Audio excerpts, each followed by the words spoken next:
Rupiah langsung menguat nggak? Saya kebetulan mendesain pola pikir begini. Rupiah itu jatuh karena 3 hal. Pertama karena tadi persaingan suku bunga dalam negeri dan keluar negeri. Yang kedua karena utang luar negeri, utang yang ada ditambah dengan yang namanya import hajat hidup orang banyak. Yang kedua. Yang ketiga, ini menarik. Dari era Soeharto hingga sekarang, kita dijanjikan transfer teknologi. Tapi transfer itu nggak ada. Transfer teknologi itu tidak ada. Makanya saya menyebut sebagai pseudo transfer teknologi. Semu di situ. Faktor politik berarti nggak masuk? Ini kan saya bicara ekonomi dulu. Oke, baik, silakan lanjutkan. Dikacauin dulu dengan perspektif ekonominya. Dia bicara nanti politiknya boleh, nggak apa-apa. Oke, baik, silakan lanjutkan Pak Nursi. Oke, dari 3 perspektif itu dia punya dampak. Dampaknya adalah satu, bagaimana kita punya tekanan pada fiskal, tekanan pada moneter, tekanan pada sektorial. Tekanan itu berdampak pada yang namanya cadangan devisa menurun, arus modal keluar, tekanan biaya impor naik. Berikutnya, dampak terakhirnya dari situ adalah depresiasi rupiah. Terus saja muter begitu. Dia berputar-putar aja di situ, nggak bisa keluar dari situ. Posisinya tekanan tadi menekan ke fiskal, menekan ke moneter, sektorial, kena ke cadangan devisa, kena ke berikutnya ke biaya impor, ke masyarakat, terjadi depresiasi rupiah. Dari siklus yang tidak bisa keluar itu tadi, maka persoalan besarnya saya bilang, saya akuin Prabowo benar kalau bilangnya sistem, betul dia. Tapi kalau cuma sekedar ngoceh bahwa ini salah sistem gitu ya, lalu kemudian dijawab dengan DSI, lalu DSI-nya seperti diuraikan tadi, kita tunda dari mulai Juni sampai dengan Desember, ya Anda sedang menginformasikan ke publik bahwa Anda tidak siap memperbaiki sistem. Itu yang tadi disebut, tata kelolanya nggak benar. Nah, sebagai penutup, kalau mau ini posisi terakhir, saya ingin mengatakan sama Anda begini. Kalau kita lihat tadi situasinya begitu, maka sesungguhnya yang ada di depan mata pertama adalah, kurangi dulu beban rakyat. Cara mengurangi beban rakyat adalah Anda jangan memperkaya orang kaya. Anda memainkan financialization, kalau pakai istilah Bensky tadi, itu sama dengan memperkaya orang kaya. Pada posisi yang sama, Anda berdampak pada tekanan pada sektor real yang kecil, kelompok kecil. Karena hanya kelompok besar yang bisa ngambil. Satu. Yang kedua, ketika Anda berpikir, nah ini menarik di sini, reindustrialisasi, Anda mesti tahu bahwa namanya kita sudah mengalami ide yang disebut dengan deindustrialisasi dini. Saya ngecek tadi, angka 2015 itu sesungguhnya kontribusi industri, sektor industri ke PDB masih 19,15. Tapi begitu masuk sekarang ke kuartal pertama di 2026, itu 18,67. Menurun lagi angkanya. Artinya sesungguhnya kebijakan-kebijakan yang dibangun dalam rangka pertumbuhan 5,61 diikuti dengan yang namanya kesulitan lapangan kerja. Apa artinya kalau secara sosial? Anda sedang meningkatkan kriminalisasi. Pada saat yang sama Anda sedang melakukan apa yang disebut dengan modern slavery system. Bahkan pakai ultra modern slavery system. Kalau Anda sedang menjalankan ultra modern slavery system, nggak ada gunanya hanya bicara pasal 33. Karena pasal 23-nya yang bicaranya tentang moneter, fiskal, dan perpajakan tadi, itu tidak nyelesain masalah. Sebagai penutup, kita bilang sekarang, mari kita lihat sekarang, kalau dia punya masalah di situ dan Anda masuk ke dalam politik, maka pertanyaan besarnya begini, kalau dia melakukan koalisi besar, maka pertanyaannya tadi sudah dipesankan oleh Ray, koalisi mana yang membela Prabowo? Koalisi partai mana yang membela Prabowo?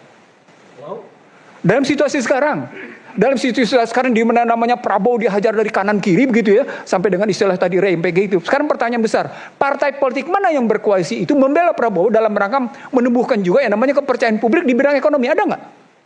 Ada nggak partai politik yang bersuara? Kalau soal itu saya belum temukan. Iya. Tapi kalau mereka diam dengan situasi seperti sekarang, mungkin itu bentuk dukungan. Saya nggak tahu. Ya, kan? Artinya sebagian dari mereka kan lebih banyak diamnya, tidak mempersoalkan. Di tengah yang namanya Prabowo tertekan, dia diam. Iya. Boleh jadi itulah dukungannya, itu menurut saya. Itu sebagai dukungan? Boleh jadi. Oh, boleh jadi. Gitu. Dalam bahasa yang lain, kalau saya ngelihatnya, investasi politik yang dilakukan oleh partai politik seperti itu, sesungguhnya investasi main dua kaki. Di satu sisi kabinet yang gelembung besar-besaran untuk menunjukkan tidak efisien, tapi di sisi lain ketika Prabowo ditekan habis-habisan, sudahlah kita dukung dengan cara diam, kita tidak perlu ikut melakukan kritik. Ya, Anda main dua kaki dong. Di sisi lain Anda ingin mendapatkan simpati, tapi di sisi lain Anda untuk mendapatkan kursi. Gimana ceritanya? Nah, iya memang. Oke. Kalau itu kejadiannya, maka begitulah tidak fairnya kondisi politik. Itu jelas nggak fairness. Tapi pertanyaannya adalah mengapa Pak Prabowo melakukannya? Kan itu karena mengapa Pak Prabowo mengundang partai-partai yang beliau, kalau pakai analisa ini ya, yang beliau nggak bisa jamin bakal dukung dia dalam kondisi kesulitan. Nah, itu jawabannya sederhana. Bagaimana transaksional antara Jakarta sama Solo? Itu harus dijawab, harus terbuka ngejawabnya. Kalau begitu kita tahu, maka orang tidak akan sampai mencurigai bahwa seberapa begitu dalamnya pengaruhnya namanya Solo terhadap Jakarta. Ini kalau soal ini mungkin Budiman yang punya informasi. Silakan. Saya ke Mas Gem dulu kalau begitu. Kita kembali lagi ke judul karena kita sudah berada di segmen terakhir. Kalau pertanyaan yang sama, kalau besok perang berhenti, apakah rupiah langsung menguat? Tidak. Langsung saya katakan tidak. Karena seperti tadi disampaikan, eksternal, internal ini berperan kali ini. Jadi tidak serta-merta perang itu berhenti. Prediksi saya perang itu berhenti di Juni minggu kedua sampai Juli minggu kedua. Sudah hampir selesai. Tapi nanti ada pertanyaannya mungkin begini, sebetulnya penekanan terhadap rupiah kita itu disebabkan lebih banyak karena eksternal apa internal? Dua-duanya Pak. Itu matriksnya harus dikerjakan. Karena itu butuh data, nggak bisa kita sembarang ngomong. Tadi sudah dijelaskan di segmen awal. Tapi kita percaya bahwa perang saja hilang tanpa internal perbaikan itu tidak bisa. Kenapa? Simple. Jadi langsung saya tutup dengan dua saran kepada pemerintah dan masyarakat. Kepada pemerintah dulu, yang harus dibangun di sini adalah foreign direct investment. Apapun manuvernya, Anda bapak-bapak sudah luar biasa dengan semua teorinya bagus sekali. Tapi kuncinya adalah Vietnam itu way better than Indonesia sekarang. Dan banyak orang pergi ke Vietnam, invest di sana. Foreign direct investment mengalir ke Vietnam karena negara itu dianggap mungkin lebih stabil. Iya. Ya kan, lebih stabil, regulasinya jelas. Artinya foreign direct investment itu akan membuat mata uang kita kuat, negara kita kaya, dan bagaimana caranya untuk mengundang orang masuk, trustworthy country. Ya, yang pertama adalah trustworthy, dari masyarakatnya harus percaya pada pemerintah. Yang paling simpel adalah perbaiki tata kelola negara dengan holistic approach. Jangan sampai ada ego sektoral di antara kementerian, jangan sampai blunder di dalam pembicaraannya, dan masyarakat harus bisa percaya kembali. Yang kedua, memastikan bahwa investor asing tidak menganggap Indonesia ini krisis kebijakan. Hari ini kebijakan A, besok ganti B, besok ganti C. Siapa yang mau taruh uang ratusan miliar di negara yang seperti itu? Akhirnya, ya saya pindah saja. Mohon maaf, belum termasuk ormas yang menjadi pertimbangan, menjadi faktor resiko di dalam usaha. Ya, ini menjadi masalah. Sehingga kalau ini sudah kita benarkan, holistic approach dari sistem manajemen tata kelola negara benar, trustworthy dibangun, tentunya akan ada perbaikan. Dan kita bisa bicaralah semuanya dengan Danantara dan seterusnya itu ya.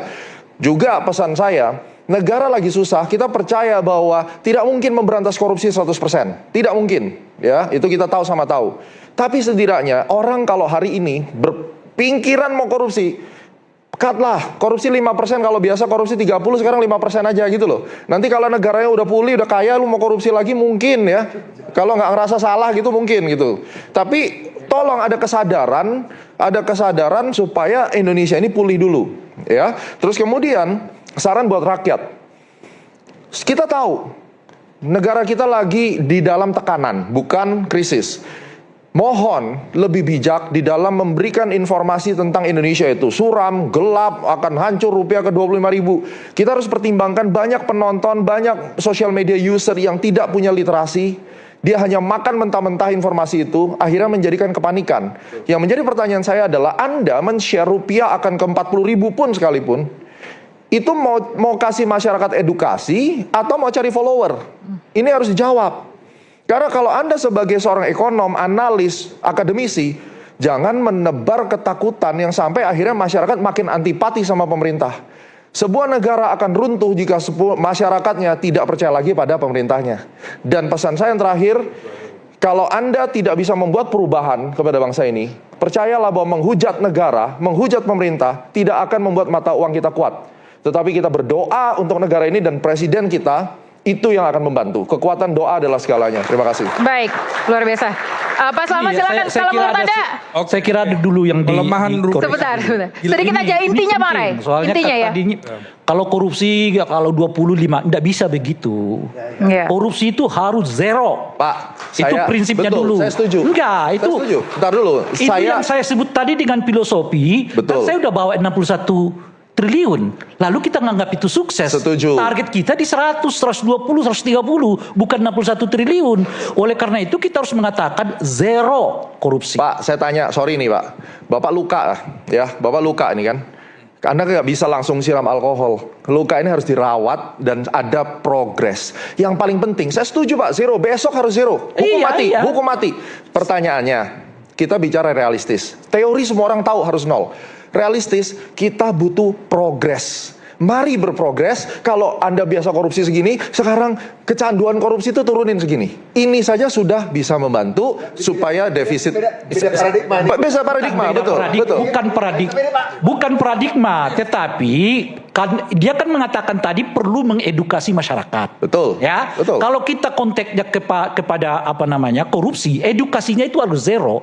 Sebagaimana kita kalau mau mengedukasi orang tentang perlunya penegakan HAM, tidak ada yang di sana namanya istilah makar ya, Setuju. istilah anti asing, ya istilah penculikan, nggak boleh itu ada. Ya. Itu pendidikannya sehingga orang nggak punya batas toleransi terhadap perbuatan-perbuatan yang melanggar ya extraordinary crime gitu loh. Itu saya sangat respect, saya sangat hargai. Bapak harus tahu satu hal, bahwa fakta, saya realis. Fakta di lapangan itu yang kita bahas, lebih baik ada progres daripada hanya berdasarkan sebuah teori yang tidak pernah dijalankan.